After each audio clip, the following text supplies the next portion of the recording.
Hello दोस्त, आज का वीडियो मिक्स वीडियो है एनटीपीसी ग्रुप डी के रिगार्डिंग। एनटीपीसी में दोबारा जो टाइपिंग टेस्ट होना है उसका एग्ज़ाम सिटी इंटीमेशन हो गया है, लेकिन लोगों का सवाल है कि ओल्ड सेंटर रहेगा कि न्यू रहेगा।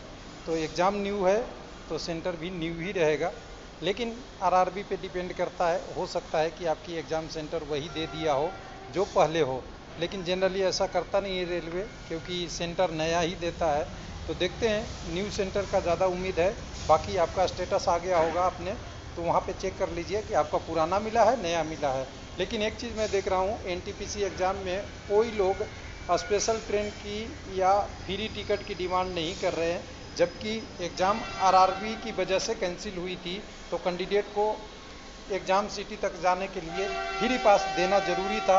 एससी एसटी छोड़ के उनको तो पहले ही मिलता है, जो बाकी कैंडिडेट हैं उनको भी देना चाहिए, क्योंकि एग्ज़ाम आरआरबी ने कैंसिल किया था। उसके बाद ग्रुप डी का सेफ्ट अटेम्प्ट मैंने पूछा, पोल लगाया, लोगों ने कहा है 75 है। तो इसीलिए मैं पोल नहीं लगाता जनरली, क्योंकि पोल में हर कैंडिडेट अपने तरीके से बताता है। जो 50 अटेम्प्ट करता है वो 75 बोलता है, जो 75 अटेम्प्ट करता है 80 बोलता है, 80 अटेम्प्ट करता है 90 बोलता है। एक एक करके यहाँ पे सारी पॉइंट को डिस्कस करेंगे।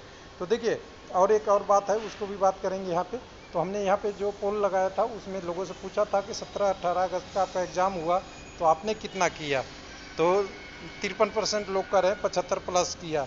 तो देखिए, 75 प्लस करने वाले तो मिल जाते हैं बहुत आराम से। यूआर की बात कर रहे हैं। उसके बाद हर कैटेगरी, ओबीसी में 3 नंबर कम, ईडब्ल्यूएस में 5 नंबर, एससी में 7 नंबर और एसटी में 10 नंबर यूआर से कम। यानी इसको इस तरह से अगर पढ़ें, यहाँ से 3 नंबर कम, यहाँ से 5 नंबर कम, यहाँ से 7 नंबर कम और यहाँ से 10 नंबर कम, ये कम्युनिटी के लिए। लेकिन अगर बात करें यहाँ पे जो 75 प्लस है, इतने कितना सही है इसका मात्रक नहीं मिलेगा आपको। लेकिन जब जानते हैं कि 75% करने वाले कैंडिडेट एक्चुअल में बहुत कम होते हैं, और वो कैंडिडेट मुश्किल से 2 से 5% होते हैं। लेकिन यहाँ पे तो पोल में तो 50% लोग कह रहे हैं, तो मुझे तो सस्पेंस लगता है कि इतनी कैसे लोग करते हैं। बाकी जनरली जो एवरेज है, जो जेन्युइन कैंडिडेट फीडबैक दिया है मुझे, वो सभी का स्कोर 75 इसमें है, 65 से 75 या 74 के आसपास में मैक्सिमम लोगों का स्कोर है, जो अच्छे से पढ़ाई करके गए हैं। मैं पर्सनली बात किया हूँ। बाकी अगर आप भी पोल में पार्टिसिपेट सही तरीके से करना चाहते हैं तो कर लीजिएगा।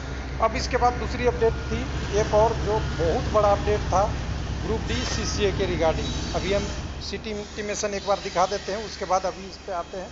तो कोई भी आरआरबी पे आइएगा तो आपका एक डिटेल मिल जाएगा एनटीपीसी के रिगार्डिंग। हम यहाँ भोपाल पे हैं, तो यह नोटिस यहाँ पे है। यहाँ पे आइएगा, मालदा पे भोपाल, भोपाल ले लेते हैं। तो यहाँ पे देखिए, भोपाल में आ गए तो यहाँ पे सिटी इंटीमेशन आपको यहाँ पे, एक मिनट, बैक साइड बैक, मैं यहाँ से ले लेता हूँ। भोपाल मालदा कहाँ गया है, देखिए भोपाल पे यहाँ है। 19 तारीख के डेट में आपका अपडेट आ गया है, जो आपको 27 का होने वाला है टाइपिंग टेस्ट, उसके लिए सिटी इंटीमेशन आ गया है। उसके अलावा एक और डिटेल आई है, इसकी भी बात कर लेते हैं। बाकी लोगों में आरआरबी एनटीपीसी के लिए जिन्होंने बोला था मेरा टाइपिंग टेस्ट ख़राब हो गया है, उनके लिए भी ट्विटर पे एक डिटेल आ गया है। तो हो सकता है उसको भी हमें कवर कर लेना चाहिए वीडियो में। तो एक मिनट, मैं एक बार ट्विटर ओपन कर लेता हूँ।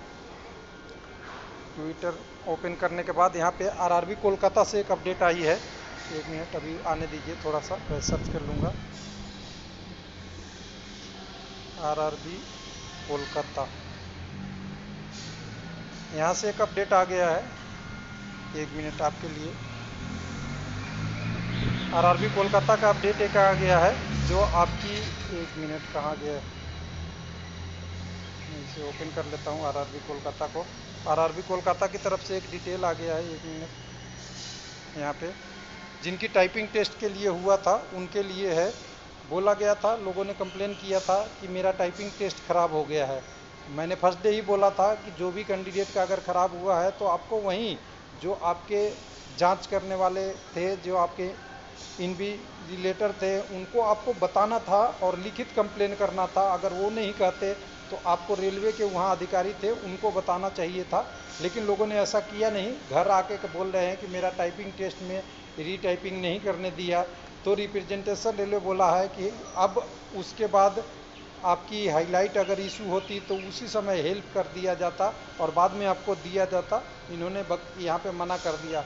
इफ बट की बात लिखने लगे, यानी बोला if there are any issue giving the examination centre please bring out notice the invigilator.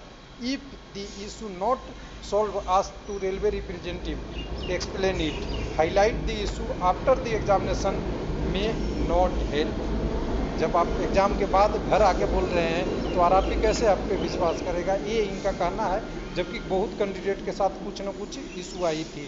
तो चलिए, ये टाइपिंग टेस्ट का इशू हो गया। और ट्विटर पे रेलवे लाइव को फॉलो कर सकते हैं। आपका हमारा अकाउंट यहाँ पे अवेलेबल है, तो हम यहाँ पे अभी इसको करते हैं बंद। जो आपका एग्जाम सीटी इंटीमेशन है इसको ओपन करिएगा तो आपका टाइपिंग टेस्ट का आ जाएगा। और इसमें केवल इन्होंने लिख रहा है कि 12 का शिफ्ट 1 का ही दे रहा हूँ, बाकी लोगों का नहीं दे रहे हैं। बाकी अभी भी रिप्रेजेंटेशन का टाइम है, आपके पास ऑफिशियल रिप्रेजेंटेशन है तो इसको आगे आप बढ़ा सकते हैं। उसके अलावा जो अगला अपडेट था जो हम बात कर रहे थे कोर्ट केस का, हाई कोर्ट में सीसीए के रिगार्डिंग कोर्ट केस हुआ है, जिसमें बोला गया है कि सीसीए की जो लेफ्ट ओवर पोस्ट रहेगी, जैसा कि जानते हैं 20% पोस्ट सीसीए का होता है ग्रुप डी में, और 20% को पिछली बार क्या हुआ था, बहुत कम लोग क्वालिफाई किए थे, तो कम क्वालिफाई करने की वजह से वो सीट किसे नॉर्मल कैंडिडेट को दे दिया गया था। और नॉर्मल में भी अगर बोले तो कुछ लोग कहते हैं नॉर्मल बोलते हैं हम या ओपन बोलते हैं, तो कुछ लोग इसको गलत समझ लेते हैं। नॉर्मल और ओपन का मतलब सिंपल बात है, जो भी कम्युनिटी का वो वैकेंसी था, चाहे यूआर का था, चाहे एसी का था, चाहे एसटी का था, चाहे ओबीसी का था, चाहे ईडब्ल्यूएस का था, जिस कम्युनिटी के लिए वो वैकेंसी था उसको नॉर्मल कैंडिडेट को दिया गया था, ओपन कैंडिडेट को, न कि केवल यूआर को। तो सभी को दे दिया गया था। तो उसके अगेंस्ट इन्होंने केस किया कि इस बार की वैकेंसी में अगर सीसीए की पोस्ट खाली रह जाए तो सीसीए को नहीं दिया जाए, और मॉडिफिकेशन से रिलेटेड भी थी इसमें क्वारी। तो इसका डिस्पोज हो गया है फर्स्ट कोर्ट में। तो उसकी स्टेटस देखेंगे हम यहाँ पे। अगर देखना है तो आप सर्च कर लीजिएगा यहाँ पे। 1 मिनट, मैंने जजमेंट सर्च कर रखा था, तो यहाँ पे 1 मिनट, अब थोड़ा पीछे चला गया, यहाँ पे 9884 एक बार डाल के देख लेता हूँ, आ जाएगा फिर से। सब लाइव कर रहा हूँ आपके सामने, कोई आगे पीछे नहीं है। डिस्प्ले कर देता हूँ, तो यहाँ डिस्प्ले करेंगे तो देखिए 17 तारीख को एक कोर्ट में डिस्पोज हो चुका है। इसका जजमेंट ऑर्डर अभी नहीं आया है, कोर्ट 0 नंबर में 17/8 को हो गया है। इसको अगर देखेंगे तो इसकी जजमेंट में अभी कोई डॉक्यूमेंट यहाँ पे नहीं दिया हुआ है, बाद में आएगा इसका। एक बार अगर यहाँ से देखेंगे तो लिखेगा कि अभी कोई ऑर्डर नहीं दिया गया है, लेकिन कोर्ट को इन्हें इसको डिस्पोज कर दिया है, यानी हो सकता है ये ऑर्डर बाद में आए। तो ग्रुप डी के लिए रिलेटेड ये न्यूज़ था। अब इसके बाद अब जो हम वीडियो में बात करने वाले हैं, इसका टॉपिक है आपका सीधा कि बाकी बचे हुए एग्ज़ाम में क्या करना चाहिए ग्रुप डी के लिए, और एनटीपीसी के लिए रिजल्ट कब तक आएगी। तो देखिए, साइको टेस्ट का रिजल्ट बना हुआ है, कोई दिक्कत नहीं है, सबको पता है साइको टेस्ट का रिजल्ट बना हुआ है, कभी भी डिस्प्ले हो सकता है। लेकिन रेलवे क्या करता है, इसको होल्ड करके रखता है। क्यों होल्ड करके रखता है? जनरली इससे रिजल्ट के आसपास दिखाता है, जिससे लोगों को ज़्यादा परेशानी न हो, रिजल्ट जब आ जाए तब भी आए। और रिजल्ट तो पता ही है कि 27/8/2022 जब तक ये आपका टाइपिंग टेस्ट का सीटी इंटीमेशन वगैरह पूरा नहीं हो जाता, तब तक तो आपका रिजल्ट आएगा ही नहीं।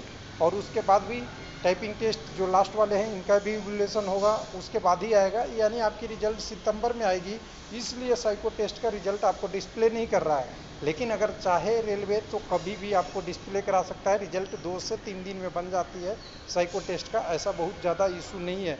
लेकिन जनरली वो लिंक उसी समय देते हैं जब रिजल्ट आती है, कई बार पहले भी आ सकता है, उनके डिपेंड करता है। मतलब सिंपल सी बात समझिए, उनका मतलब है कि साइको टेस्ट का रिजल्ट दिखाएं, उसी समय उनकी फाइनल सिलेक्शन भी दिखा दें आसपास में 1-2 दिन के गैप में।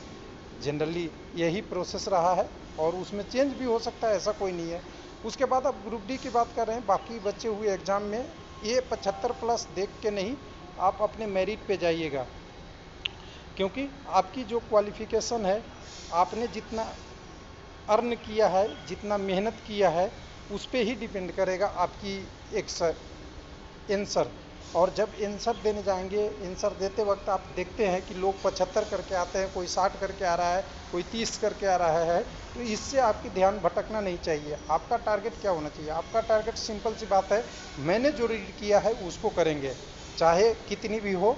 क्योंकि जो ये 75 बता रहे हैं, हम भी अपनी बात कर रहे हैं कि मैं 75 बता रहा हूँ या 60 बता रहा हूँ या 35 बता रहा हूँ, और आपने 100 नंबर का क्वेश्चन है तो क्या आप 35 करोगे, 60 करोगे या 75 करोगे? नहीं, आपको जितना आता है उतना करना चाहिए और ज़्यादा चीज़ों पे इधर उधर नहीं पढ़नी चाहिए। क्योंकि इस बार है परसेंटाइल बेस्ड नॉर्मलाइजेशन। अगर डिफ़िकल्ट हुआ, मान लीजिए कि हम घर से यहाँ बोल रहे हैं कि 75 वाले हैं और आपका शिफ्ट डिफ़िकल्ट हुआ ना, तो आपके 40 नंबर भी आ गए ना, तो हो सकता है 40 नंबर में आपका 100 का परसेंटाइल बन जाए। आपके 30 नंबर से 35 नंबर अगर कैटेगरी में हैं और SC ST OBC अगर 35 नंबर आ जाएं और आप टॉपर हैं, तो सबका कम्युनिटी का तो एक ही बनेगा। लेकिन अगर उस समय आप उस एग्ज़ाम में टॉपर हैं तो आप तो क्वालिफाई हैं, और क्वालिफाई हैं तब भी 100% परसेंटाइल बन सकता है। इसलिए हर शिफ्ट में अलग कहानी होगी। कोई एक्सेप्ट नहीं कर सकता घर बैठ के, कोई एक्सपेक्टेड नहीं कर सकता, कोई समझ नहीं सकता परसेंटाइल बेस नॉर्मलाइजेशन में कितना ऊपर जाएगा। बस ये रखिए कि अपने रो स्कोर को तगड़ा रखिए, रो स्कोर को, जो आपकी कैपेबिलिटी है इसको अच्छा करते रहिए। और 70 प्लस तो आपके पास, मैं तो कर रहा हूँ कि UR में है, तो अभी बहुत दिल्ली दूर नहीं है।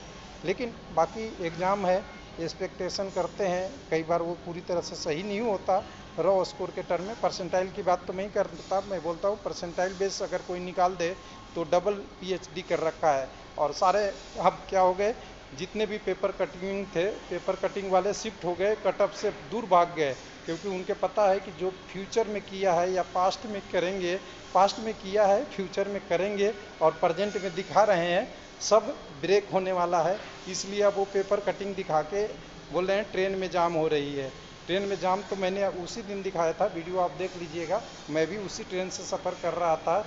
तो उनको पेपर में छपता है तब उन्हें पता चलता है। जब कैंडिडेट 17 तारीख के एग्ज़ाम के लिए 16/8/2022 को निकले थे कैंडिडेट, तो कोई भी ऐसी ट्रेन नहीं थी रूट की जिसमें सीट वाला, जिसका सीट हो, जिसने बुक कर रखा हो ट्रेन, उस पर वो शांति से बैठ के भी गया हो।